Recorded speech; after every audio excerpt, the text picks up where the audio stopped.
말씀 같이 보겠습니다. 오늘 짧게 한 절 준비했어요. 그래서요. 야고보서 3장 1절입니다. 자, 야고보서 3장 1절 앞에 보이시죠? 우리 태수나 앞에 딱 보고 우리 금성이도 앞에 보시고 딱 한 절 같이 읽겠습니다. 자, 시작하면 읽습니다. 시작. 내 형제들아, 너희는 선생된 우리가 더 큰 심판을 받을 줄 알고 선생이 많이 되지 말라. 선임 선생님 혹시 불 좀 꺼주실 수 있을까요? 우리 영상 하나가 있습니다. 우리 말씀 나누기 전에 영상 하나 보고 시작할게요.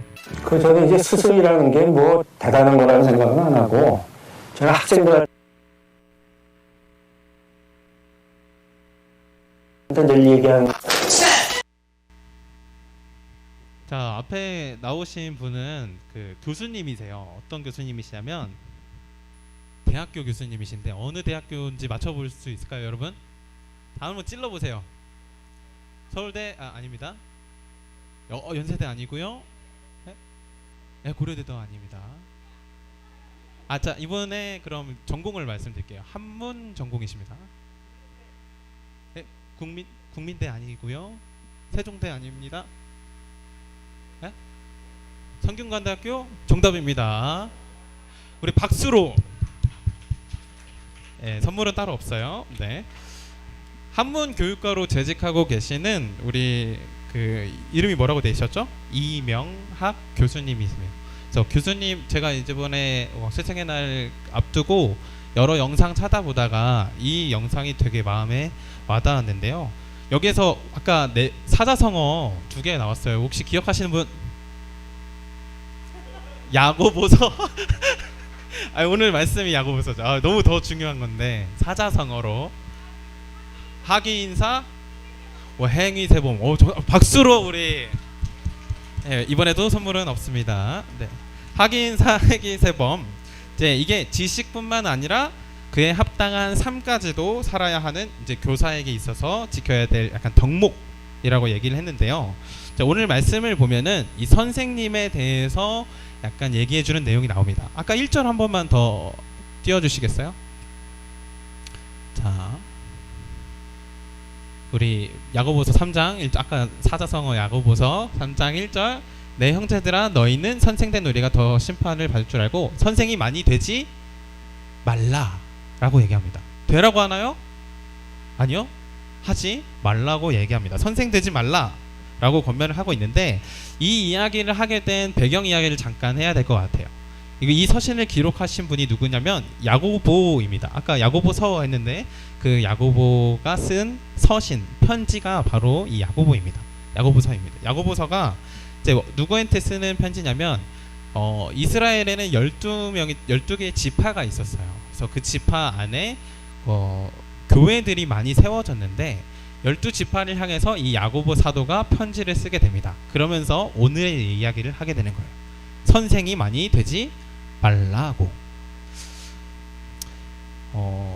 이게 왜 이런 얘기를 하냐면, 처음에 사람들이 조금 높은 권위 그리고 약간 말을 많이 할 수 있는 자리를 찾아가다 보니까 점점 더 선생이라는 그 위치를 약간 좀 좋아하게 되고 얻고 싶고 하고 싶어 하게 됐어요. 그래서 점점 사람들이 나 선생 할 거야 막 하면서 앞에 나와서 말하는 사람들이 점점 많아진 거죠. 그런 상황 속에서 이제 야고보 사도는 선생이 돼서 그렇게 누리려고 하는 건 진정한 선생이 아니람을 오늘 이야기를 통해서 지적해 주고 있는 거죠. 그래서 여기에서 가장 중요한 말씀은 선생이 되지 말아야 되는 것 그 자체가 아니라, 선생님이란 너희가 생각하는 것보다 더 짊어져야 할 무게가 더 많이 있다라는 게 오늘 말씀의 핵심입니다. 자, 우리 인생에서 참 많은 선생님들이 계시지만 여러분, 선생님이라고 다 선생으로 여기나요? 자, 솔직해집시다, 여러분. 우리 선생님들을 다 앞에 이제 선생님이라는 직책이 있으니까 다 선생으로 여기나요?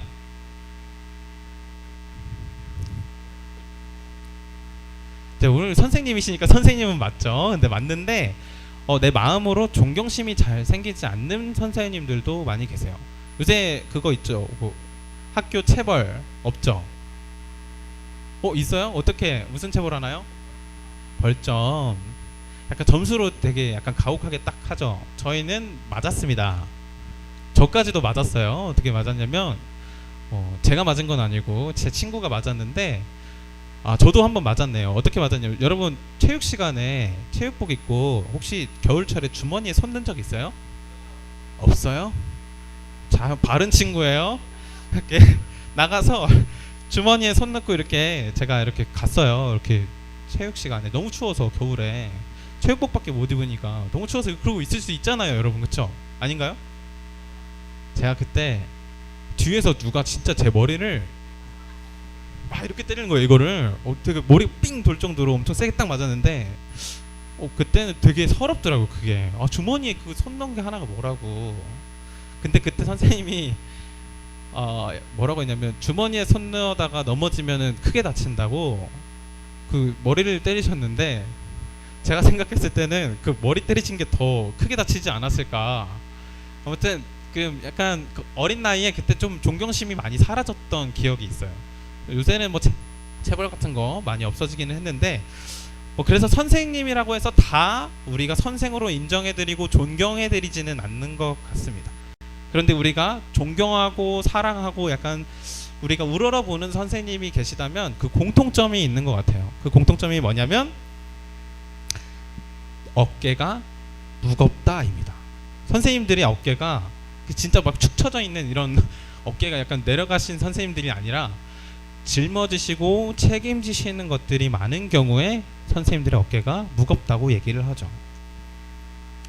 선생님들은 우리가 생각하는 것보다 짊어진 무게가 그리고 책임감이 더 많습니다. 그 이유는 뭐냐면 자기의 책임감, 자기의 무게뿐만 아니라 가르치고 있는 학생들의 무게까지도 함께 짊어지기 때문이죠. 그 마음에 항상 우리 가르치고 있는 지도하는 학생들에 대한 마음이 늘 무겁게 마음 가운데 있기 때문입니다. 근데 우리에게는 그 누구보다 우리 어깨에 아주 무거운 짐을 지고 계신 한 선생님이 계십니다. 우리 성경을 통해서 매번 등장하시는 분이고 우리가 잘 아시는 바로 예수님인데, 이제 예수님에게는 몇 명의 제자가 있었죠? 12명의 제자가 있었죠. 누가 한번 질문하더라고요. 우리 예수님이 왜 12명밖에 제자를 안 두셨나요? 그걸로 충분해서 그런 것 같아요. 12명의 제자, 그 제자가 또 많은 제자들을 낳았기 때문에 딱 12명의 제자를 낳은 것 같습니다. 앞에서 좀 되게 너무 부끄러워하는 것 같은데 좋은 질문이었습니다. 그래서 예수님의 제자가 물론 12명의 제자도 있었지만 예수님을 따르는 수많은 무리들이 있었어요. 근데 그 사람들이 예수님을 찾아와서 항상 이렇게 요구를 합니다. 뭘 요구하죠? 배고플 때 뭐 밥 달라고도 하고 또 뭐 얘기를 하죠? 자기에게 없는 것, 내가 해결할 수 없는 문제들을 다 갖고 와서 예수님께 묻습니다. 여러분 선생님들한테 질문 많이 하나요? 질문 살인마 이런 거 있지 않나? 나는 학교에서 질문을 좀 한다.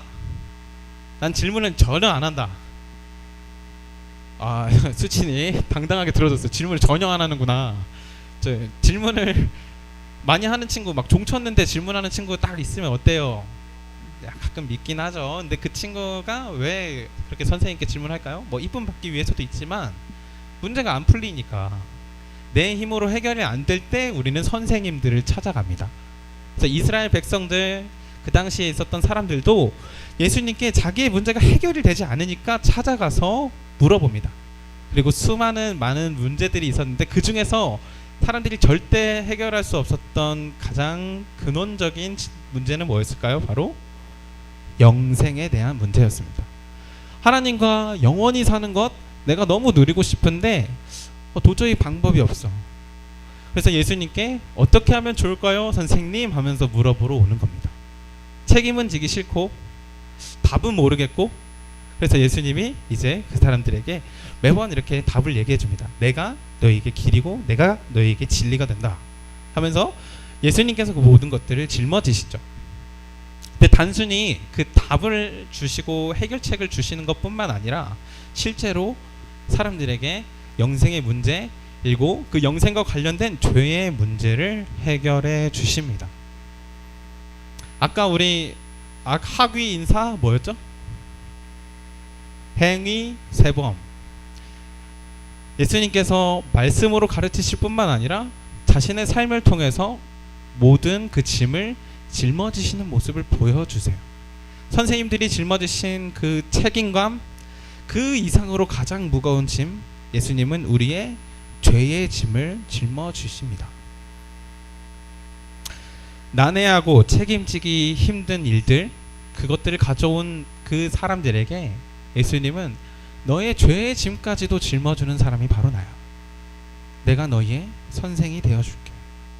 존경할 수 있고 우러러볼 수 있는 선생님으로 예수님은 그들에게 찾아가십니다. 자, 오늘 스승의 날이죠. 스승의 날 맞이해서 우리가 이제 이 예수님께서 짊어지신 그 무거운 짐, 그리고 그 짐이 다른 사람의 짐이 아니라 원래 내가 지어야 되는 나의 죄의 짐이었다는 것을 한번 기억해 봤으면 좋겠습니다. 십자가의 무거운 짐을 지시고 심판을 받을 이유도 없음에도 가장 큰 심판을 받으신 분이 우리 예수님, 그리고 그 예수님은 우리의 참된 선생님 되어 주십니다. 그리고 그 예수님만큼은 아닐지라도 제자들을 향해서 무거운 책임을 지고 기꺼이 교사로 섬기겠다고 하시는 분들이 바로 여러분 옆에 계신 우리 선생님들입니다. 여러분 옆에 선생님도 한번 얼굴 보실까요? 어때요? 비범하신가요? 평범한가요? 일상 속에서 우리 선생님들 그냥 직장과 일터에서 평범하게 일상을 살아가실지언정 여러분들에게 있어서는 여러분들의 무게, 여러분들이 갖고 있는 고민들 함께 기뻐하고 울어줄 수 있는 그 책임을 지신 분들이 우리 선생님들입니다. 그렇게 막중한 자리가 우리 교사 선생님들의 자리인데 그 자리를 여러분들이 사랑하기 때문에 섬겨주고 계세요.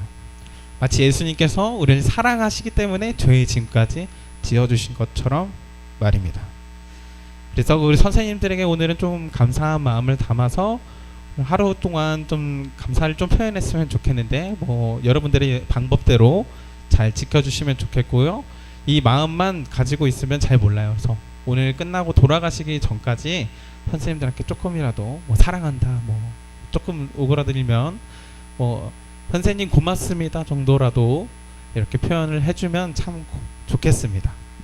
자, 힘이 들고 지칠 때, 그리고 풀리지 않는 답이 있을 때, 문제가 있을 때 우리에게는 그것을 갈고 찾아갈 선생님이 계십니다. 물론 옆에 계신 선생님도 있지만요, 우리에게는 영원한 그리고 참된 선생님이신 예수님이 우리와 함께 계십니다. 그리고 그 하나님께, 그 예수님께 우리의 짐을 다 내려놓을 준비가 되셨다면 그분께 맡겨드리고 이제 여러분들도 누군가의 선생이 되었으면 좋겠습니다. 오늘은 성경 말씀에서 뭐라고 했죠? 선생이 많이 되지 말라고 했습니다. 맞습니다. 높은 자리에 올라가서 누군가의 군림하는 자리가 돼서 선생이 돼서 막 누군가를 약간 억누른다면 그건 잘못된 거겠지.